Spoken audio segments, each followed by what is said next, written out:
Budget में पुरानी tax व्यवस्था में होगा बदलाव, टैक्स पेयर जान लें काम की बात। केंद्रीय वित्त मंत्री निर्मला सीतारमण मोदी सरकार का अंतरिम बजट 1 फरवरी 2024 को पेश करेंगी। उम्मीद की जा रही है कि इस बार के बजट में कोई खास ऐलान नहीं होने वाला है, लेकिन एक रिपोर्ट में कहा गया है सरकार ओल्ड टैक्स रेजिम के तहत टैक्स छूट दे सकती है। यह छूट पुरानी कर व्यवस्था के तहत मान्य न्यूनतम स्तर पर हो सकता है। बिजनेस स्टैंडर्ड की रिपोर्ट के मुताबिक एक सीनियर अधिकारी ने बताया कि आगामी बजट 2024 में केवल पुरानी आयकर व्यवस्था के लिए मान्य न्यूनतम स्तर कुछ अतिरिक्त टैक्स छूट दी जा सकती है।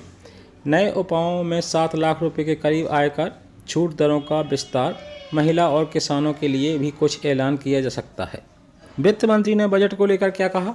डायरेक्ट टैक्स सिस्टम में सुधार के ऐलान के साथ साथ नए उपायों से सरकार के राजकोषीय घाटे के आंकड़ों पर कोई असर नहीं पड़ेगा। हालांकि गौर करने की बात है, वित्त मंत्री ने पहले ही कहा था कि फरवरी में अंतरिम बजट किसी भी तरह की कोई खास ऐलान नहीं हो सकता है। पूर्ण बजट लोकसभा चुनाव के बाद जुलाई में पेश किया जाएगा। इस कारण किसी तरह के महत्वपूर्ण बदलाव की उम्मीद कम है। टैक्स को लेकर हो चुके हैं बदलाव। वित्त मंत्री ने पिछले 3-4 साल में टैक्स पेयर्स के लिए आयकर से जुड़े कई नियम पेश किए हैं।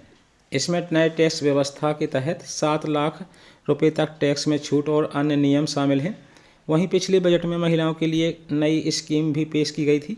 इसके अलावा किसानों के लिए भी ऐलान किया गया है। नए टैक्स व्यवस्था में क्या होगा बदलाव? बजट 2024 में वित्त मंत्री ने बड़े बदलाव किए और नई कर व्यवस्था को नए डिफ़ॉल्ट विकल्प के रूप में पेश किया।